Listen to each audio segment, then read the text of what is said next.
So we are finally back talking about KDP after a massive gap in my videos about KDP and also a massive gap in me doing any KDP work. Hello and welcome back to Sparrows End. Welcome if you are new here. I'm Mel and I basically make videos all about the different online income streams that I am trying. I am a former teacher. I left my professional career basically to take a gap year or to take a break, but I very quickly started making a small income online. It's still fairly small, but it is starting to grow. And I decided that I wasn't going to go back. I realized I actually really like working from home and I've really enjoyed building a creative online income. So if that kind of thing interests you, take a look at the rest of the channel, and if the types of videos I make seem to interest you, then make sure you subscribe. And a huge welcome back to those of you who are regulars here. Right, let's get cracked on, because today's video is all about my sort of big goal for KDP in 2024, which is to increase my income from KDP from $100 a month to $200 a month. Those of you that have watched for a while will know that that was my first real substantial target for my KDP income, and I achieved that properly sort of for the first time. I think it was like outside a Q4 month. I think it was maybe September, it might have been October actually, it might have been the very beginning of Q4. September, October of last year. I had made over $100 before, I think like the previous December, kind of like Christmas time. But what I was really looking for was a regular $100 every single month of the year, and then maybe a little bit more around Christmas time. And I have done that. I've achieved that. So what I've hopefully done, if I shimmy to one side slightly, what I've hopefully done is started putting some screenshots up for you so you can see my income over the course of the last, I think it's at least 5 months where I've been getting $100 or more a month. And I'll also show you this month's. I'm recording this on the 13th of March, and when I looked this morning, my income was around $50. So it looks like, as long as the second half of the month plays out in a similar way to the first half of the month, it looks like this month is also going to be another $100 month. So it definitely feels like I have achieved that first goal. Now, I have also completely neglected KDP because it is, well, for some context, it is just one of many things that I am doing and many things that I have tried out over the last few years. And the great thing about KDP is you can just pick it up and put it down. So I have taken this really long break. I haven't uploaded a new book, I don't think, for about 4 months. The only thing I have done sort of during that time period is I have set up, or I sort of started experimenting with running a lottery ad campaign. Now, when I say that, I'm spending like a few dollars a month most of the time. So like it's not a significant amount. And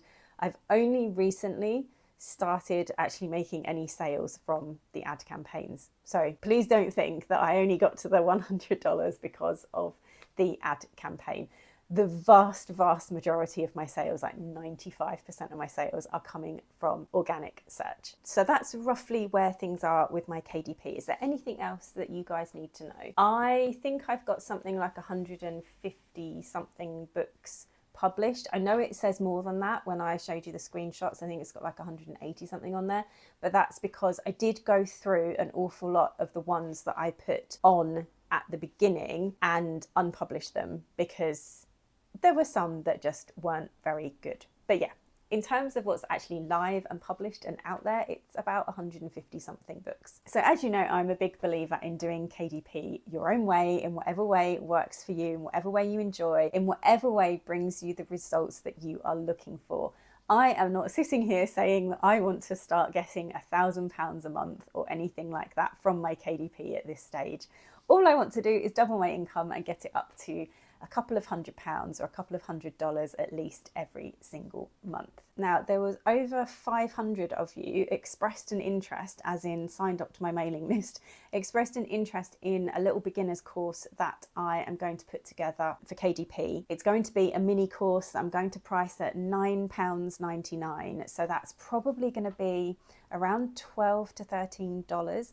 and it will be a short little kind of mini course, I think maybe 8 to 10 like sections to it, just going through the basic process of research, of creating a cover, creating an interior, uploading your book. I'm going to intersperse it, and this is the teacher in me coming out, I'm going to intersperse it with some coaching videos as well, because at that early stage of KDP, if you aren't seeing the momentum that you want to begin with, it can be really, really easy to quit. So there'll sort of be pep talks, but there'll be hopefully useful ones that help you get through certain obstacles and barriers that might come up when doing KDP. You'll hear lots more about it as it becomes ready to release. I have created the overview for it. Again, if I shimmy, I might be able to put something on screen for you to have a look at, so you can see sort of where I've got to. It was going to go on pre-sale last month, but I started my Substack, which is a whole other thing. It's a membership, and it took off quicker than I thought it was going to. And so I had to spend some time creating the content that people had paid me for. So everything else got kind of shifted along a month, including the sort of beginners KDP course. I'm hoping to put that on pre-sale at some point this month instead. If you do want to be notified of when that becomes available, if you join my mailing list, the link is in the description. Now let's get cracked on with what I'm actually going to do to double my KDP income. The first thing that I have decided is that I am going to split my KDP time in half, and I'm going to spend about half of my time working on the back catalogue that I already have, because there is some potential there. I have got books that are making regular sales now. I've got books that have made me hundreds of dollars each over the sort of the course of, I don't know, 2.5 years, or is it 3 years? However long it is that I've been doing KDP. I have also got a couple of pen names that stand out as the ones that are earning me the most money. So what I really want to do with at least half of my time is to really try and kind of squeeze that back catalogue to its fullest potential. And I've got a whole list of ways that I'm going to go about doing that, which I will come on to in a minute. And then the other 50% of my time, I want to focus on new books, new pen names, new genres, new types of books, so that I can see if there is anything else out there that could possibly take off for me. Right, so I have my list in my trusty little notebook here. These are the things that I'm aiming to do with the books that I have already created. I am going to go through and I'm going to read any reviews of any of my books to get some clues about what customers like and dislike about them. Those reviews can then inform me of any changes that I might need to make to those existing books, or things that I might adjust slightly when I'm creating new books. The other thing that I'm going to do, which I think is really, really important, is to analyse the data from that ad campaign that I was telling you about. Because even though I haven't spent that much money, I have got a good couple of months worth of data that I can drill into. Oh my gosh, that's now that has reminded me of teaching, because I used to have a was it a head teacher or a deputy head? I can't remember. Anyway, he was in charge of, it was a deputy head.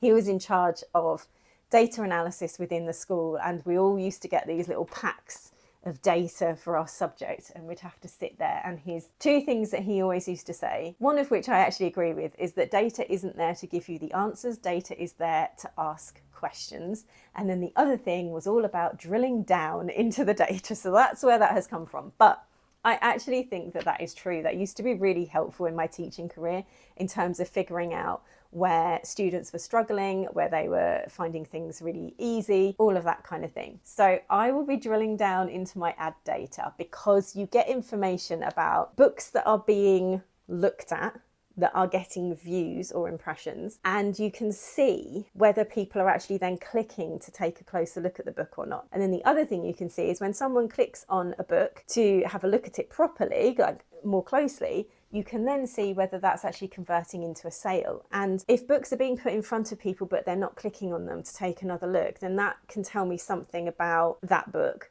And then if people click on it and then don't buy it, that's also really useful information to start asking questions about. So the combination of those two things, of reading the reviews and essentially reading the data from the ad campaigns, could mean that I do several things. I could end up improving my front covers of existing books that are being looked at but aren't being clicked on. I could end up improving descriptions and interiors, the interiors especially if something comes up in a review about things that people like and don't like about those books. I could end up changing my keywords, the keywords in the description.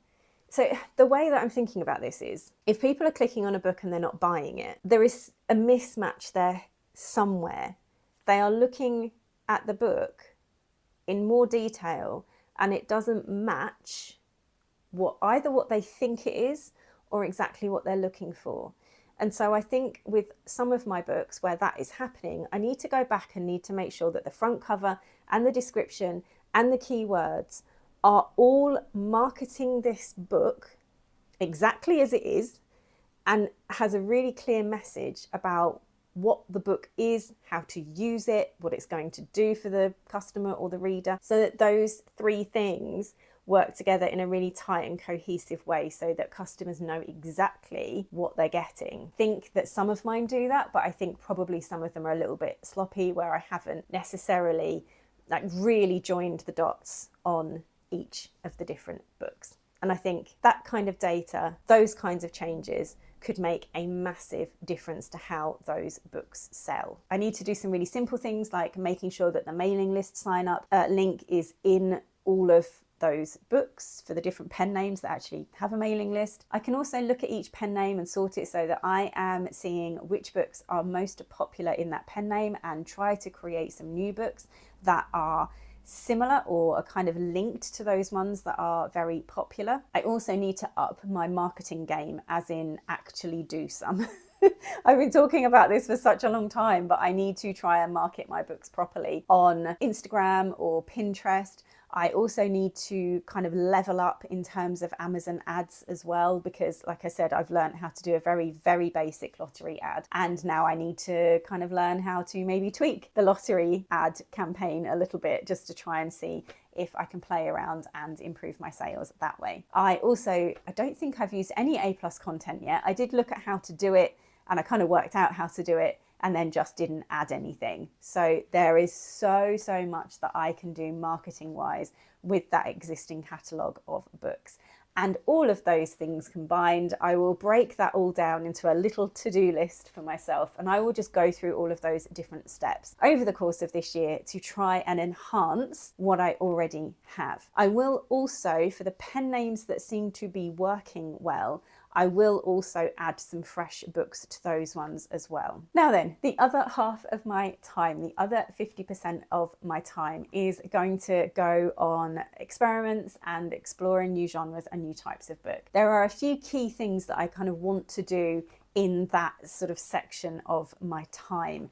And the first one is actually do more research, because I know how to do it. I just get a bit bored doing it because I'm so eager to make the books, because for me that's my favorite thing to do. That's the best part of the whole process to me. I really like that bit, so that's what I want to spend all my time doing. And it means that I neglect the research that I'm perfectly capable of doing and I know how to do. I am not giving that part of the process enough time, enough input. So I do want to focus on doing that a lot more. The other thing that I really want to do is I want to make higher content books that are just that little bit more difficult for other people to repeat and copy or create their version of. The more complex I can make things, and probably the more niche I can make certain things as well, the better. And I have got so many ideas for this, so many ideas. I've been collecting up ideas in my notebook. I've now added them to like a little checklist on Notion as well. I just want to get cracked on with those, combine it with some really good research, making sure that there is a market there for these ideas that I've got, and just try and see if I can find some new areas, maybe some slightly less saturated areas to move into. In summary then, for the really new stuff, I am going to be creating higher content books and doing a lot more research. It's also going to be very experimental, because I find teaching myself how to create a book in a new genre really interesting as well, really stimulating, and for me that's part of the joy of doing KDP. Now I believe as long as I do these things, I will start seeing some $200 months. What do you think? Do you think that I'm going to be able to crack it this year? It would be amazing to come back towards the end of this year and actually say to you all, look, I've done it. I'm starting to get $200 every single month. So before you go, if you're interested in a little beginner's mini course from me about KDP, then make sure you have signed up to my mailing list. The link is in the description. If you also want to check out my membership, it is a much broader and more general membership. It's over on Substack, and it's where I share things like my income reports. I've shared a deep dive into my notebooks and my to-do list. I talk about planning and goals and things like that. Otherwise, I would take a look at some KDP playlists and also at some of my other videos. And if you enjoy them, then please subscribe and stick around. And I will see you all again soon in the next video.